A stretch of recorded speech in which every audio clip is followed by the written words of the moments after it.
आज भारतीय जनता पार्टी के उड़ीसा प्रदेश के प्रदेश कार्यालय पर प्रेस वार्ता में आए हमारे साथ यहाँ पर बैठे भारतीय जनता पार्टी अनुसूचित मोर्चे के प्रदेश के अध्यक्ष और हमारे लोकसभा के बहुत ही लोकप्रिय माननीय सांसद आदरणीय विभू प्रसाद जी, अनुसूचित मोर्चे के जनरल सेक्रेटरी और लोकसभा में माननीय सांसद लोकप्रिय आदरणीय रवि नारायण जी, भारतीय जनता पार्टी के वाइस प्रेसिडेंट आदरणीय गोलक महापात्रा जी और नेशनल एजुकेटिव कमेटी के मेंबर और आंध्रा के प्रभारी सम्मानीय नेता सुशांत मलिक जी, उड़ीसा के ही बहुत ही लोकप्रिय माननीय विधायक आदरणीय श्री छवि मलिक जी और इस सभा का संबोधन कर रहे स्पोक्समैन आदरणीय दिलीप मलिक जी तथा यहाँ पर आए सभी मीडिया के बंधु। आज हम आपको बताना चाहते हैं कि कांग्रेस के राष्ट्रीय अध्यक्ष रहे और लोकसभा में प्रतिपक्ष नेता राहुल गांधी जी के द्वारा लोकसभा के चुनाव के टाइम पर किस तरीके से नैरेटिव फैलाया गया कि भारतीय जनता पार्टी का राष्ट्रीय नेतृत्व हमारे देश के स्वतंत्र माननीय प्रधानमंत्री अगर तीसरी बार प्रधानमंत्री बने तो आरक्षण खत्म कर देंगे। पूरे देश में उन्होंने भ्रम फैलाया और अभी हाल में जब वो अमेरिका गए तो आप सबने सुना होगा किस तरीके से उन्होंने अमेरिका में कहा कि जब हम सरकार में आएंगे, पावर में आएंगे तो आरक्षण को खत्म कर देंगे।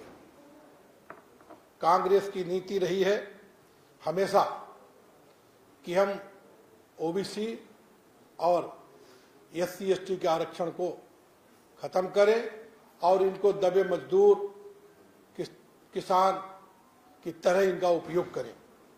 मित्रों, राहुल गांधी जिस परिवार से आते हैं उस परिवार ने कांग्रेस पार्टी ने 57 वर्षों तक हमारे देश पर राज किया है, लेकिन इस दौरान उन्होंने अपने राजनीतिक उद्देश्यों को साधने के लिए संवैधानिक प्रक्रियाओं का दुरुपयोग किया और सामाजिक उद्देश्यों की उपेक्षा की।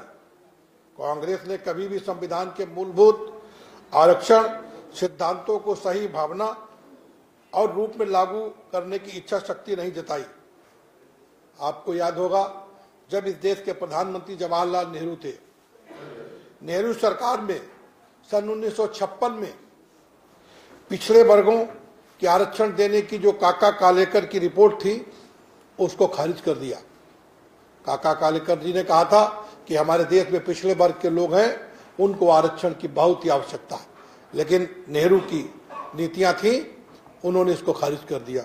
नेहरू जी ने 1961 में जब वो प्रधानमंत्री थे तो पूरे देश के मुख्यमंत्रियों को पत्र लिख करके आरक्षण से अक्षमता और द्वयम दर्जे का मानक पैदा करने का पत्र लिखा था कि हम आरक्षण दे रहे हैं, ये लोग ठीक नहीं है, इनका आरक्षण खत्म कर दिया जाए।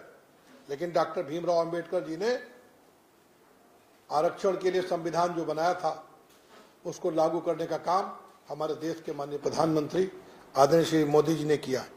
नेहरू ने डॉक्टर अंबेडकर के सामाजिक और राजनीतिक जीवन को भी समाप्त करने का षड्यंत्र रचा था।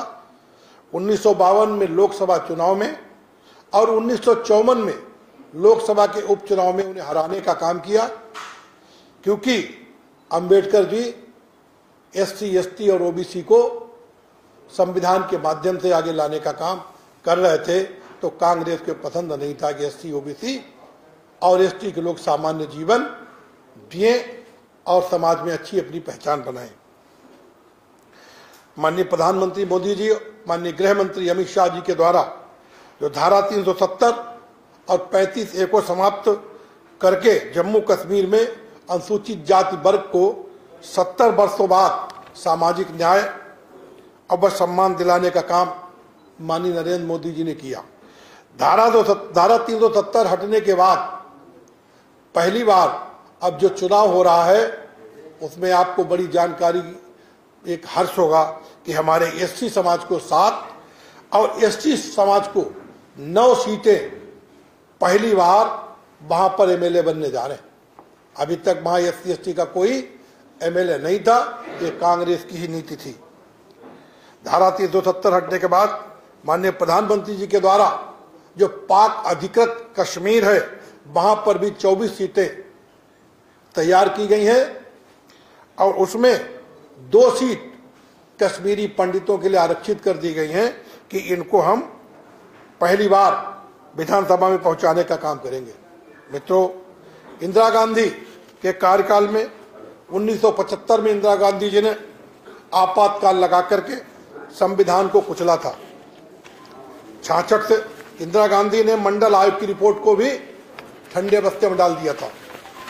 उसके बाद 1966 से 1970 तक संविधान में 25 बार संशोधन करके और 42वें संशोधन में 41 अनुच्छेदों में संशोधन और 11 नए अनुच्छेद जोड़े गए। 2014 के बाद माननीय प्रधानमंत्री मोदी जी के कार्यकाल में संविधान में केवल 8 बार संशोधन हुआ। ये अनुसूचित जाति, अनुसूचित जनजाति और पिछड़े वर्गों के हितों को ध्यान में रखते हुए किया गया। प्रधानमंत्री जी के द्वारा जो महत्वपूर्ण संशोधन किए गए हैं, 2017 में राष्ट्रीय पिछड़ा वर्ग आयोग एनसीबीसी को संवैधानिक दर्जा दिया। 2019 में आर्थिक रूप से कमजोर ईडब्ल्यूएस के तहत 10% आरक्षण देने का काम किया। 2019 में वित्त आयोग और संविधान की 6ठी अनुसूची से प्राविधान में संशोधन करके उस काम को किया। 2019 में लोकसभा और विधानसभाओं में अनुसूचित जाति, अनुसूचित जनजाति, एससी एसटी के आरक्षण के लिए 10 साल का विस्तार किया। ये माननीय नरेंद्र मोदी जी ने संशोधन जो किया उसमें एससी एसटी को अगले 10 वर्षों तक राज्य सरकारों में और लोकसभा में आरक्षण देने को लागू रखने का काम किया। 2021 में राज्य और केंद्र शासित प्रदेशों को अपनी ओबीसी सूची में परिवर्तन करने का अधिकार दिया। जब देश के प्रधानमंत्री कांग्रेस के राजीव गांधी बने थे तो कांग्रेस के पूर्व प्रधानमंत्री स्वर्गीय राजीव गांधी ने 3 मार्च 1985 को एसटी आरक्षण पर टिप्पणी करते हुए कहा कि आरक्षण के माध्यम से हम बुद्धुओं को बढ़ावा देना नहीं चाहते। हमको गाली दी, हमको बुद्धू कहा, 2 दर्जे का काम कांग्रेस ने देने का काम किया। राजीव गांधी ने मंडल आयोग की रिपोर्ट का भी विरोध किया। 1990 में लोकसभा में आरक्षण का पुरजोर विरोध किया और मुसलमानों को आरक्षण देने की वकालत की, जो बाबा साहब के मूल संविधान के खिलाफ था। बाबा साहब ने किसी भी धर्म को आरक्षण देने की बात नहीं कही थी, उन्होंने केवल एससी एसटी पिछले वर्ग को आरक्षण देने की बात कही थी। मित्रों, भारतीय जनता पार्टी के प्रधानमंत्री जी के द्वारा जिस तरीके से एससी एसटी और ओबीसी को आगे बढ़ाने का काम किया गया है और कांग्रेस ने हमेशा उसका विरोध किया। जामिया मिलिया 2011 और एमयू 1981 जैसी सरकारी सहायता प्राप्त संस्थानों को अल्पसंख्यक संस्थानों के रूप में वर्गीकृत किया गया, जिससे अनुसूचित जाति, जनजाति एवं पिछड़ों को आरक्षण देने से इनकार किया। डॉक्टर अंबेडकर जी ने यह नहीं कहा था कि मुस्लिम को अलग से आरक्षण दिया जाए। 93 संशोधन, संवैधानिक संशोधन 2005 के तहत अल्पसंख्यक संस्थानों को आरक्षण प्रदान करने से छूट दी गई। इस एक कदम से सैकड़ों संस्थानों से पिछले समुदायों के अधिकार छीन लिए गए। एक कांग्रेस की करतूत थी कि मुसलमानों को अलग से आरक्षण दे दिया। मोदी जी ने एससी और एसटी को संवैधानिक उच्च पदों पर बैठाने का काम किया। जैसे हमारे देश के राष्ट्रपति बने माननीय रामनाथ कोविंद जी, जो कि एससी समाज से आते हैं। आज हमारे देश की राष्ट्रपति श्रीमती द्रौपदी मुर्मू जी हैं, जो कि एसटी समाज से आती है।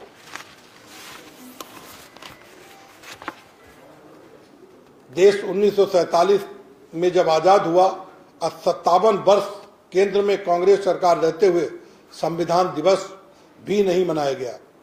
माननीय प्रधानमंत्री श्री नरेंद्र मोदी जी ने 2015 से शासकीय स्तर पर संविधान दिवस मनाना चालू किया। इसके बाद प्रधानमंत्री श्री नरेंद्र मोदी जी ने 2015 में संसद के दोनों सदनों में संविधान पर चर्चा डिस्कशन कराने का निर्णय किया, जिसका कांग्रेस ने विरोध किया।